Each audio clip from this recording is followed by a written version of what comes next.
آقا کریم کا انداز تکلم انتہائی سادہ، عام فہم، سلیس، نکھرا ہوا، شستہ، اور جو اہم چیز ہوتی 3 مرتبہ دہرا کے بیان کرنے کا انداز۔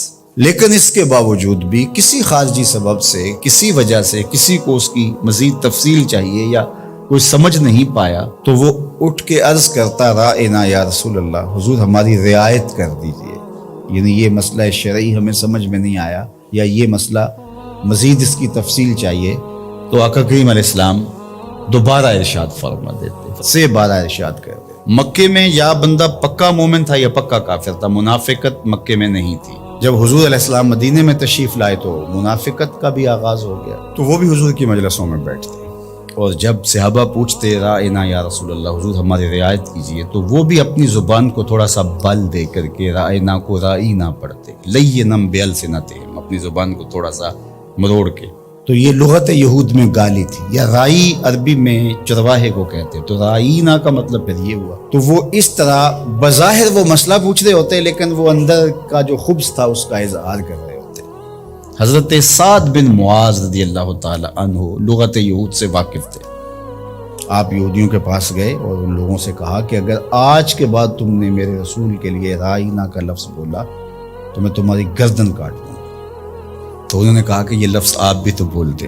تو حضرت سعد حضور کی خدمت میں آئے اور دل میں تھا کہ عرض کروں حضور صحابہ کو یہ لفظ کہنے سے روک دیں، کوئی متبادل لفظ دے دیں۔ قبل اس سے کہ یہ آ کے عرض کرتے جبریل پہلے پہنچ گئے تھے کہ یا ایھا الذین آمنوا لا تقولوا رائنا، اے ایمان والو میرے نبی کے لیے رائنا کا لفظ نہیں بولو۔ تمہاری نیت ٹھیک، تمہارا لہجہ اچھا، تمہاری رواں رواں سے عقیدت پھوٹ رہی ہے، تمہاری آنکھیں حیا سے جھکی ہوتی ہیں جب رائنا کہہ رہے، تمہارے دل کشکول بنے ہوتے ہیں جب رائنا کہہ رہے ہوتے، عقیدتوں کے سانچے میں ڈھلے ہوتے ہو تم یہ لفظ بولتے ہوئے، لیکن یہ وہ لفظ ہے جس کے پہلو میں کھڑے ہو کے میرے نبی کی اہانت کا امکان پایا جائے۔ اگرچہ تم اس لفظ کو اچھی نیت سے بھی بولو، دوسرا معنی تمہیں ملحوظ بھی نہ ہو، میں پھر بھی گوارا نہیں کرتا کہ میرے نبی کے لیے وہ لفظ بولا جائے۔ آج کے بعد تم نے میرے نبی علیہ السلام کے لیے رائنا کا لفظ نہیں بولنا۔ مالک کوئی اور لفظ بولیں گے تو لوگ اس لفظ کو بھی اپنے مفہوم کے لیے اور اپنے خبث باطن کے لیے استعمال کرنے لگ جائیں گے۔ تو کہا نہیں، اس کا متبادل ایسا لفظ دے رہا ہوں، قیامت تو آ سکتی ہے، کسی منافق کی بولی نہیں ہو سکتی۔ وہ لفظ کیا ہے؟ وقول انظرنا، عرض کرو آقا ہم پہ نظر کرم کیجئے۔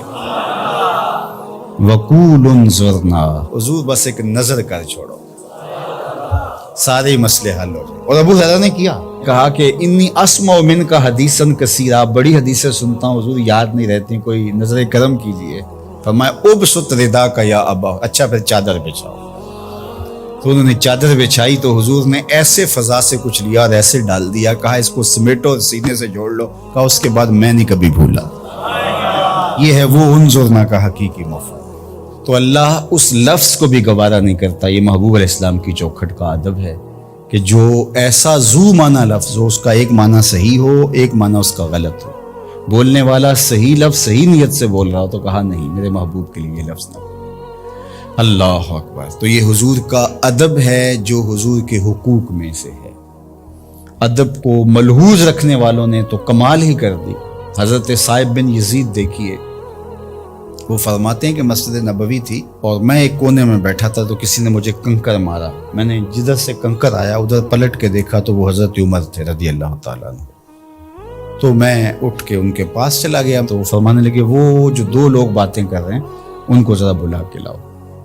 تو میں گیا اور ان کو بلا کے حضرت عمر کے پاس لے گیا۔ تو حضرت عمر نے ان سے پوچھا تم کہاں کے رہنے والے؟ انہوں نے کہا جی طائف کے رہنے والے۔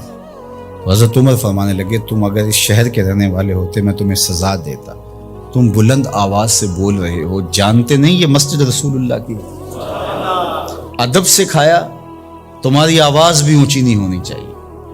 اور یہ حضور کی حیات طیبہ میں بھی اور روضہ رسول پر بھی یہ ادب امت کے اوپر لازم ہے۔ مجھے بڑا دکھ ہوتا ہے جب وہاں جا کے لوگ بدتمیزیاں کرتے ہیں، لے سانس بھی آہستہ کے دربار نبی۔ یہ حضور کی چوکھٹ ہے۔ امام مالک نے 40 سال تک حضور کے روضہ انور کے قریب بیٹھ کے درس حدیث دیا ہے، اور 40 سال میں ایک بار بھی ایسا نہیں ہوا کتاب کے ورق کے پلٹنے کی آواز بھی پیدا ہونے دی۔ یہ حضور کا ادب ہے کہ اپنی آوازوں کو بھی پست رکھا جائے، اپنے لہجوں کو بھی کنٹرول کیا جائے، اور وہ انداز اختیار نہ کیا جائے جو عامیانہ پن سے جڑا ہوا، عامیانہ پن سے مخاطبت نہ کی جائے رسول کریم صلی اللہ علیہ وسلم سے۔ یہاں لفظ بھی تولنے پڑتے ہیں۔